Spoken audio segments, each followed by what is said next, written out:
बुजुर्गों ने बड़े कमाल की बात कही है कि कदर होती है इंसान की ज़रूरत पड़ने पर ही, वरना बिना ज़रूरत के तो हीरे भी तिजोरी में पड़े रहते हैं। हेलो फ्रेंड्स, मैं हूं आपका मेज़बान शफीक बीबीए। कैप स्टूडियो 22 से सुन रहे हैं आप प्रोग्राम छोटी सी बात। जी हाँ, एक छोटी सी बात, एक बादशाह की कहानी है। बादशाह एक मुल्क की सल्तनत का बहुत ज़बरदस्त था, उसकी आदत बहुत अच्छी थी, उसकी पूरी रआया जो थी वो उससे प्यार करती थी। लेकिन बादशाह के अंदर एक बहुत ही बुरी आदत भी थी। वो कोई भी इंसान जो छोटी सी भी गलती करता था वो उसको उसी वक्त सजा देता था। बादशाह ने 10 बहुत ही खूंखार किस्म के शेर पाल रखे थे। वो जो भी इंसान को उस शेरों के सामने फेंकता था, वो शेर उस इंसान को 5 मिनट के अंदर चीर फाड़ कर दिया करते थे। यह सिलसिला इसी तरह से चलता रहा। बादशाह का एक वजीर था जो 30 साल से बादशाह की खिदमत कर रहा था।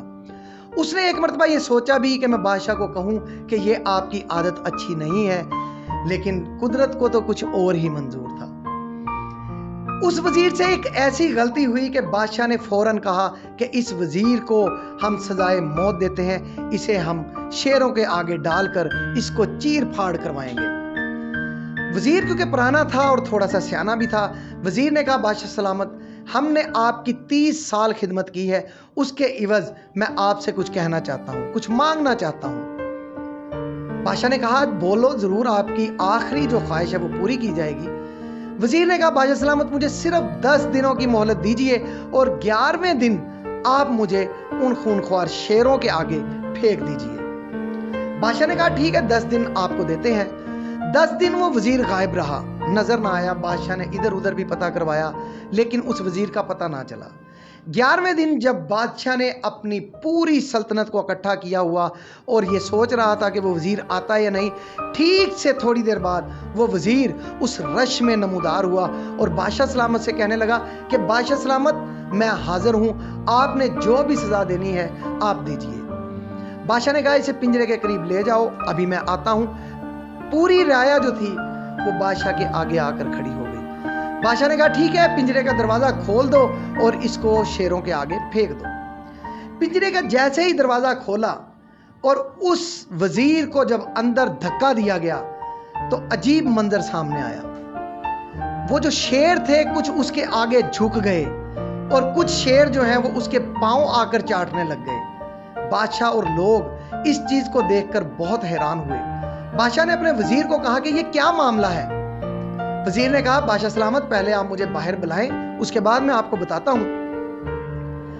वजीर ने यह कहा कि जैसे ही आपने मुझे 10 दिन की मोहलत दी थी, मैं रोजाना इन शेरों के पास आता था, इनको खाना खिलाता था, इनको नहलाता धुलाता था, इनकी मैंने खूब खिदमत की। 10 दिनों के बाद जब आप मुझे इन खूनख्वार शेरों के आगे फेंक रहे थे तो इनकी जितनी मैंने खिदमत की थी, कोई मेरे पांव चाटने लग गया, कोई किसी तरीके से मेरी खिदमत करने लग गया। इस तरह से जिंदगी में बहुत से ऐसे लोग होते हैं, जिंदगी में बहुत से ऐसे लोग होते हैं जो बहुत सारी कुर्बानियां देते हैं, जिनकी बहुत सारी अच्छाइयां हमारी जिंदगी में हमारे सामने होती हैं, लेकिन एक गलती जहां पर उनसे होती है, हम उन्हें देखते नहीं, उसकी पुरानी अच्छाइयाँ जो हैं उसको पसे पर्दा डाल देते हैं और उसकी उसी एक गलती को पकड़कर हम उससे नाराज़ हो जाते हैं। इस तरह नाराज़ हो जाते हैं कि ज़िंदगी में जैसे सबसे ज़्यादा नुकसान हमें इसी ने दिया हो, क्योंकि उसकी जो अच्छाइयाँ और उसके जो फ़ायदे थे वो तो हम उस वक़्त भूल चुके होते हैं। और आप भी माफ़ करना सीखिए, क्योंकि माफ़ करना दुनिया की सबसे बड़ी नेकी है। आपका मेज़बान शफीक बाबा आपको यही कहता है कि कर दिखाओ ऐसा कि हर कोई करना चाहे आपके जैसा।